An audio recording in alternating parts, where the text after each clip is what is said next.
ചേരിതിരിവും group തർക്കവും എല്ലാം തന്നെ കോൺഗ്രസിനുള്ളിലാണ് പൊതുവെ കണ്ടുവരാറുള്ളത്. ഇപ്പോൾ BJPയും ഇതേ ഒരു പാതയിൽ തന്നെ മുന്നോട്ടു പോകുന്ന അവസ്ഥയിലേക്കാണ് എത്തിയിരിക്കുന്നത്. BJP സംബന്ധിച്ചിടത്തോളം ഒരു ഉൾപാർട്ടി സ്വാതന്ത്ര്യമില്ലാത്ത ഒരു കേഡർ സിസ്റ്റം എന്ന് തന്നെ പറയാവുന്നതാണ്. ഇപ്പോൾ വലിയൊരു തിരിച്ചടിയാണ് കണ്ണൂരിലെ BJPക്ക് സംഭവിച്ചിരിക്കുന്നത്. കഴിഞ്ഞ 30 വർഷമായി രാഷ്ട്രീയ സ്വയംസേവക് സംഘത്തിന്റെ സജീവ പ്രവർത്തകനായിരുന്ന വ്യക്തി ഇപ്പോൾ പാർട്ടി ഉപേക്ഷിച്ച് BJP ഉപേക്ഷിച്ച് CPMലേക്ക് പോയിരിക്കുകയാണ്. ഇത്രയും വർഷം ഒരു സജീവ പ്രവർത്തകനായിരുന്നിട്ട് കൂടി BJPയിൽ വിശ്വാസമർപ്പിക്കാൻ സാധിക്കാത്തതുകൊണ്ടാണ് അദ്ദേഹം പാർട്ടി വിട്ടത്. കണ്ണൂരിലാണ് ഇത്തരത്തിൽ BJP ഉപേക്ഷിച്ച് ഒരു നേതാവ് CPMനൊപ്പം ചേർന്നിരിക്കുന്നതെന്നതും ശ്രദ്ധേയമാണ്. നേതൃത്വത്തെ ഞെട്ടിച്ചുകൊണ്ട് കണ്ണൂരിൽ BJP ജില്ലാ നേതാവാണ് CPMലേക്ക് ഇപ്പോൾ ചേർന്നിരിക്കുന്നത്. BJPയുടെ കണ്ണൂർ ജില്ലാ കമ്മിറ്റി അംഗവും കണ്ണപുരം സ്വദേശിയുമായ ധനേഷ് മുത്തങ്ങയാണ് CPMൽ ഇപ്പോൾ ചേർന്നത്. RSS മുൻ താലൂക്ക് കാര്യവാഹകും അതുപോലെ തന്നെ ബാലഗോകുലം ഭാരവാഹിയുമായിരുന്ന ധനേഷ് CPM കണ്ണൂർ ജില്ലാ സെക്രട്ടറിയായ MV ജയരാജനാണ് ചുവന്ന ഷോൾ അണിയിച്ച് പാർട്ടിയിലേക്ക് സ്വീകരിച്ചത്.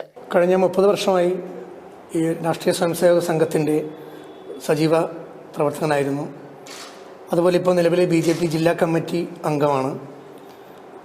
പക്ഷേ ഇത്ര വർഷം പ്രവർത്തിച്ചിട്ടും ശക്തവും വസ്തുനിഷ്ഠവുമായ രാഷ്ട്രീയ കാഴ്ചപ്പാടുള്ള ഒരു സംഘടന കമ്മ്യൂണിസ്റ്റ് മാർക്സിസ്റ്റ് പാർട്ടി അഥവാ LDF മുന്നണി ആണ് എന്ന ഉത്തമ ബോധ്യമുള്ളത് കൊണ്ടാണ് ഞാൻ ഈ പ്രസ്ഥാനത്തിലേക്ക് വന്നത്.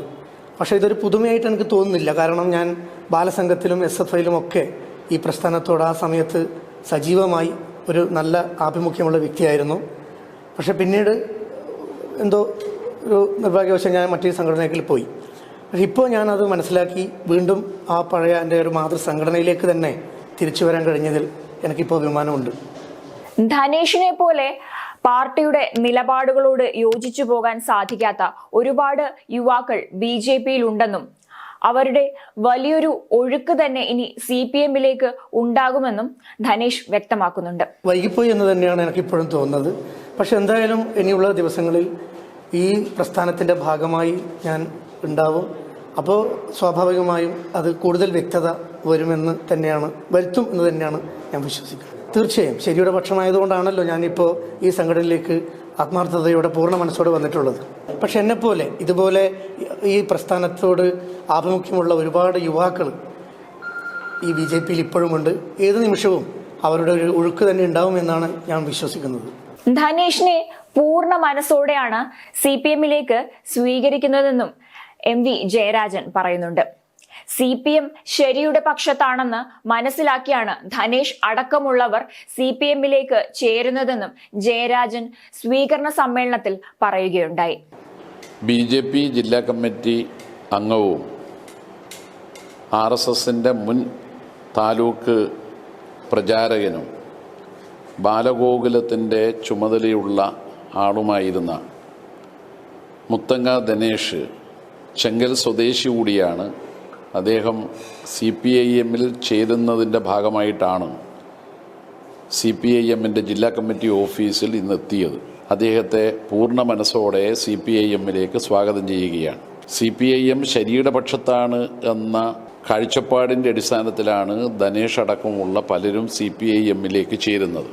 ഇന്ന് രാജ്യം അത്യഗാധമായ ഒരു പ്രതിസന്ധിയിലാണ്. മതവും വിശ്വാസവും ദുരുപയോഗം ചെയ്യുന്ന ഒരു കൂട്ടരാണ് രാജ്യം ഭരിക്കുന്നത്. വിശ്വാസവും മതവും വ്യക്തിപരമാണ്. CPIM അതിനെ ബഹുമാനിക്കുന്നു, ആദരിക്കുന്നു. മതസ്വാതന്ത്ര്യത്തിനു വേണ്ടി പൊരുതിയ പാരമ്പര്യമാണ് CPIMനുള്ളത്.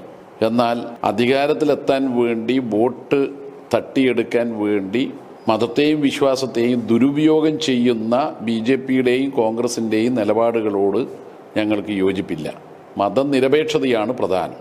മതനിരപേക്ഷത എന്ന് പറയുന്ന എല്ലാ മതത്തിൽപ്പെട്ടവർക്കും ജീവിക്കാൻ കഴിയുന്ന സ്വാതന്ത്ര്യവും അതോടൊപ്പം അവരുടെ ആചാരാനുഷ്ഠാനങ്ങൾ ഏർപ്പെടാനുള്ള അവകാശവും അംഗീകരിച്ചുകൊണ്ടാണ്. ഒരു മതത്തെ മറ്റൊരു മതത്തിൻ്റെ ശത്രുവായിട്ട് പ്രഖ്യാപിക്കരുത്. അതുകൊണ്ട് മതത്തെയും സ്വാതന്ത്ര്യത്തെയും അംഗീകരിക്കുമ്പോൾ തന്നെ, അതിനെ ആദരിക്കുമ്പോൾ തന്നെ, മതവിശ്വാസികളെ ബഹുമാനിക്കുമ്പോൾ തന്നെ വർഗീയതക്കെതിരായി പൊരുതേണ്ടത് അനിവാര്യമാണ്. ദൗർഭാഗ്യവശാൽ കോൺഗ്രസ് അങ്ങനെ ചെയ്യുന്നില്ല. BJP ആവട്ടെ രാജ്യത്തിലെ ജനങ്ങളെ ഭിന്നിപ്പിക്കുകയുമാണ് ചെയ്യുന്നത്. അത്തരമൊരു പ്രത്യേക സാഹചര്യത്തിലാണ് മുത്തങ്ങ ദിനേശിൻ്റെ CPIM-ന്റെ പ്രവേശനം. അദ്ദേഹം നല്ലൊരു സംഘാടകനായിരുന്നു RSSൽ പ്രവർത്തിക്കുമ്പോൾ. മാത്രമല്ല ചെങ്കൽ മേഖലയിലുള്ള ജനങ്ങളിൽ നല്ലതുപോലെ അംഗീകാരം നേടിയെടുക്കാൻ കഴിഞ്ഞിട്ടുള്ള ഒരു പൊതുപ്രവർത്തകൻ കൂടിയാണ് അദ്ദേഹം. അദ്ദേഹത്തിൻ്റെ നിസ്വാർത്ഥമായ സേവനവും പ്രവർത്തനവും ഇനി നാടിൻ്റെ നല്ല കാര്യങ്ങൾക്ക് വേണ്ടി വിനിയോഗിക്കാൻ കഴിയുമെന്നാണ് ഞങ്ങൾ പ്രതീക്ഷിക്കുന്നത്. കേരളത്തിൽ ഇടതുപക്ഷമാണ് ഭരിക്കുന്നത്. ഇടതുപക്ഷം എല്ലാ നല്ല കാര്യങ്ങൾ ചെയ്താലും അതിനെ എതിർക്കുന്ന ഒരു രാഷ്ട്രീയ സംസ്കാരമാണ് കോൺഗ്രസിനുള്ളത്. ഇടതുപക്ഷം പെൻഷൻ മുതൽ ദേശീയപാത അടക്കമുള്ള വൻ പദ്ധതികൾ വരെ നടപ്പാക്കി വരികയാണ്. അതുകൊണ്ട് അത് മുന്നോട്ട് കൊണ്ടുപോകുന്നതിന് ധനേഷ് അടക്കമുള്ളവരുടെ CPIM-ലേക്കുള്ള വരവ് തീർച്ചയായും പാർട്ടിക്കും LDFനും കരുത്തു പകരും. അദ്ദേഹത്തെ പാർട്ടിയിലേക്ക് പൂർണ്ണ മനസ്സോടെ സ്വാഗതം ചെയ്യുകയാണ്. BJPയിൽ കൊഴിഞ്ഞുപോക്ക് ഒരു സാധാരണ സംഭവമാണ്. നിരവധി ആളുകൾ ഈ കഴിഞ്ഞിടയ്ക്ക് BJP വിട്ട് CPM-ലേക്ക് ചേർന്ന കാഴ്ച എല്ലാവരും കണ്ടതാണ്. ഇതിൽ ഏറ്റവും പ്രധാനപ്പെട്ടത് കൂടുതലും കലാകാരന്മാരാണ് ഒരു സമയത്ത് BJPയിലേക്ക് ചേർന്നതെന്നുള്ളതാണ്. കലാകാരന്മാരെ സംബന്ധിച്ചിടത്തോളം അവർ വളരെ സ്വതന്ത്രമായി ചിന്തിക്കുന്നവരാണ്. സ്വതന്ത്ര ചിന്താഗതിയുള്ള ഇത്തരക്കാർക്ക് ഒരിക്കലും BJP പോലൊരു പാർട്ടിയിൽ ഒത്തുപോകാൻ സാധിക്കില്ല എന്നുള്ളത് BJPയിൽ നിന്നുള്ള കലാകാരന്മാരുടെ കൊഴിഞ്ഞുപോക്കിൽ നിന്ന് ജനങ്ങൾക്കെല്ലാം വ്യക്തമായതാണ്. കലാകാരന്മാർക്ക് പ്രവർത്തിക്കാൻ പറ്റിയ ഇടമല്ല BJP എന്ന് പറഞ്ഞുകൊണ്ടായിരുന്നു സംവിധായകനായ രാജസേനൻ BJP വിട്ട് പോയത്. അതുപോലെ തന്നെ സംവിധായകനായ രാമസിംഹൻ അബൂബക്കറും BJP വിട്ടിരുന്നു. ഒരു കലാകാരനായി പ്രവർത്തിക്കാൻ വേണ്ട സ്വാതന്ത്ര്യം രാഷ്ട്രീയ പാർട്ടിയുടെ ഭാഗമായി നിന്നാൽ കിട്ടില്ലെന്നും അതിനാലാണ് രാജിവെച്ചതെന്നുമായിരുന്നു അന്ന് രാമസിംഹൻ പറഞ്ഞത്. ഇത്തരത്തിൽ കലാമേഖലയിൽ നിന്ന് വന്നവരൊക്കെ തന്നെ അതും വലിയ രീതിയിൽ കൊട്ടിഘോഷിച്ച് ആഘോഷമായി BJPയിലേക്ക് ചേർന്നവരെയും BJPയിലേക്ക് കൊണ്ടുവന്നവരും എല്ലാം തന്നെ BJP ഉപേക്ഷിച്ചു പോകുന്ന ഒരു കാഴ്ച പതിവായിരുന്നു. ഇതിന് പ്രധാന കാരണമെന്ന് പറയുന്നത് കലാകാരന്മാർക്ക് മാത്രമല്ല മറ്റ് പ്രവർത്തകർക്കും അവരുടെ നിലപാടുകൾ വ്യക്തമാക്കാനോ അല്ലെങ്കിൽ ഒരു ഉൾപാർട്ടി സ്വാതന്ത്ര്യമോ അല്ലെങ്കിൽ സ്വതന്ത്രമായി പ്രവർത്തിക്കാനുള്ള അവസരമോ ലഭിക്കുന്നില്ല എന്നുള്ളത് തന്നെയാണ്. ഒരുപാട് അഴിച്ചുപണികൾ BJP നടത്താൻ ശ്രമിച്ചുവെങ്കിൽ പോലും അതൊന്നും ഫലം കാണാതെ പോവുകയാണ് ഉണ്ടായത്. തിരഞ്ഞെടുപ്പ് അടുത്തിരിക്കുന്ന സമയങ്ങളിൽ മാത്രമാണ് വളരെ ആവേശകരമായ പ്രവർത്തനങ്ങളിലെല്ലാം BJP ഏർപ്പെടുന്നത് കാണുന്നത്. ഇപ്പോൾ K. സുരേന്ദ്രന്റെ പദയാത്ര ഉൾപ്പെടെ നടക്കുന്ന ഈ ഒരു സാഹചര്യത്തിൽ ഇത്തരത്തിൽ BJPയിൽ നിന്ന് അതും 30 വർഷത്തോളം സജീവമായി പ്രവർത്തിച്ചുകൊണ്ടിരുന്ന ഒരു വ്യക്തി BJP വിട്ട് കണ്ണൂർ പോലെയുള്ളൊരു സ്ഥലത്ത് നിന്ന് CPM-ലേക്ക് ചേരുമ്പോൾ അത് BJPക്ക് വലിയ രീതിയിലുള്ള ക്ഷീണം തന്നെയാണ് ഉണ്ടാക്കിയിരിക്കുന്നത്.